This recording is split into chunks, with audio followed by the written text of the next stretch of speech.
Assalomu alaykum. Mana bugun 30-may, xudo xolasa bitta video qilishga qaror qildim. Sababi ko'p bog'larda qator orasidagi, ya'ni daraxt tagidagi o'tlarni tozalaylar desam, gerbitsid qimmatga tushib ketyapti deyishyapti. O'shaning uchun o'zimizni oddiy bog'bonchi usulda ko'rsatib beraman. Hamma texnika bo'lmaganligi sababli maxsus gerbitsid degan apparat. Oddiy mana o'zimiz 16 litrli idishda maxsus glifosat ammonium tarkibli, ya'ni o'zimizni eskidan ishlatib kelayotgan Uragan Forte bilan bir xil ishlaydigan va uni analoglaridan foydalanyapmiz. Endi nima qilamiz? Hozir asosiy e'tibor diqqat qaratasizlar. Demak, bak ichiga ozgina suv solamiz. Va dalada ham hozir ko'rsatib beraman bular hammasini. Endi oddiyroq bo'lyapti hamma narsamiz. Sababi dala bo'lganligi uchun hamma bizning obunachilarimiz sharoit vaziyatidan kelib chiqib harakat qilamiz. 60 grammlik maxsus idish. Bu hisobli, hamma raqamli. Bilasizlar, men ko'p raqamlarda gaplashishni yaxshi ko'raman. Demak, 60 gramm bitta solyapmiz mana. 16 litrli idishga bitta ketdi. Hop. Ikkinchisi mana 120 gramm bo'lyapti. Endi o'tlarni katta kichikligiga qarab turib biz normani, ya'ni rasxodni kamaytirib ko'paytirish mumkin. 120 gramm bo'ldi. Hop. 180 gramm bo'lyapti mana.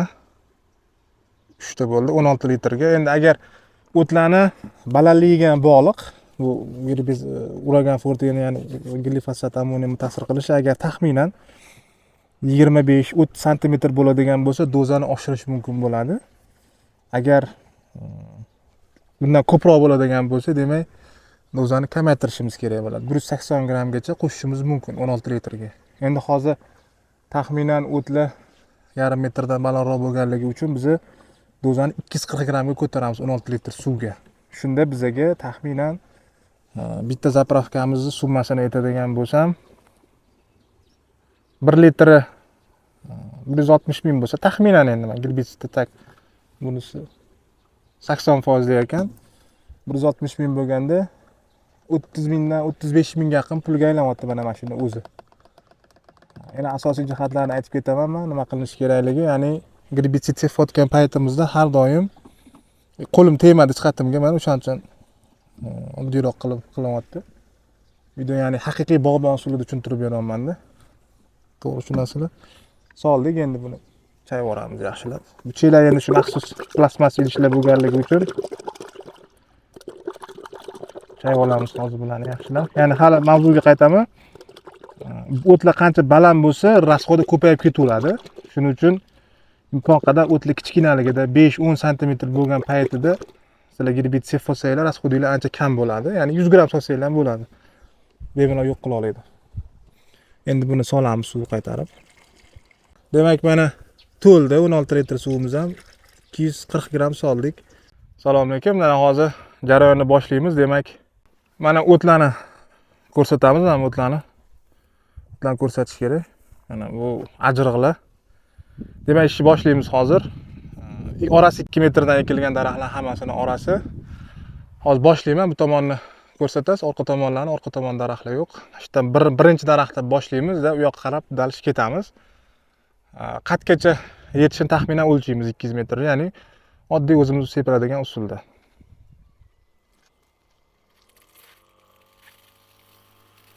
Boshladik ishni mana.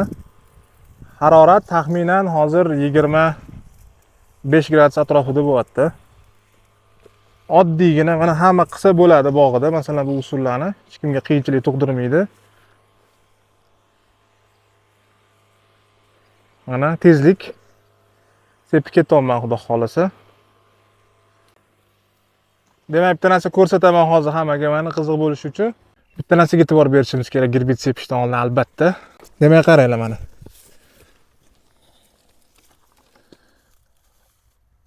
Yerdan taxminan 50 sm balandlikda mana maxsus mana bachkalar yovvoyilar o'sgan.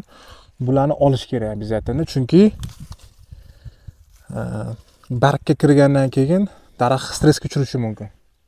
Ataylab buni indamaganligimga sabab jarayonni joyida ko'riladigan maqsadda etdim. Mana buni ham ko'rsatasiz. Mana bu yerda ham bor mana yovvoyi. Buni ham olamiz hozir. Olib tashlaymiz qo'limiz bilan buni ham.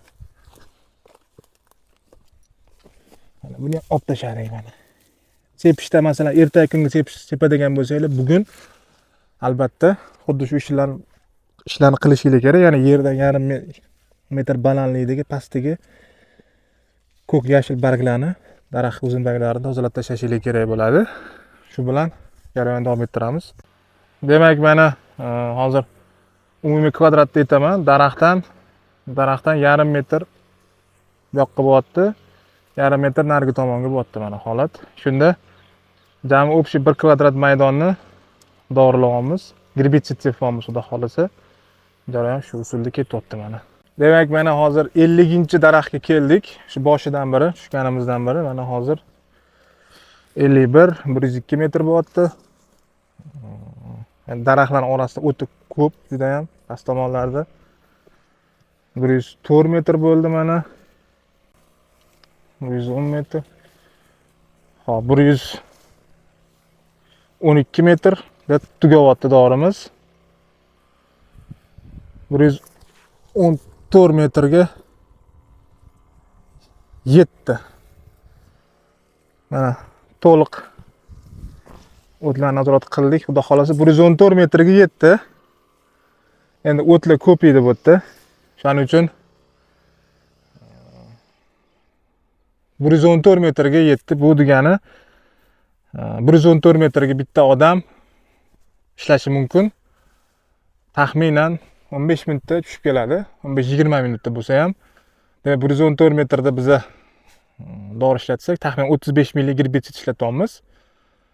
Agar havo yaxshi bo'lgan kunlari bemalol bitta odam 4-5 ta qator ola oladi. Agar bitta odamga hozir 114 metrga bizning gerbitsidimiz 35 milli gerbitsid ishlatadigan bo'lsak, shunaqadan 20 ta 25 ta qator bo'ladigan bo'lsa, taxminan 1 gektar maydonga 250 grammdan urganimizda ham 20 ta qatorimizga 5 litr 6 litrga yaqin gerbitsid ishlatamiz. Bu degani rasxod ko'proq, chunki bunda sepamiz, o'z gerbitsid sepadigan apparatlarimizni jarayoni, ya'ni farsunkalari ancha kichkina bo'ladi, bunda juda katta. Shuning uchun endi o't ko'p bo'lganligi sababli bu yerda hozir shunaqa rasxod bo'ldi. Agar o't kamroq bo'ladigan bo'lsa, masalan, juda siyrayib menga o'xshagan bilan ko'rsatasiz. Mana shunga o'xshagan o'tlar bo'ladigan bo'lsa, agar bu 114 metr emas, 200 metrga ham yetishi mumkin. Bu ko'rsatib berishdan maqsad nima?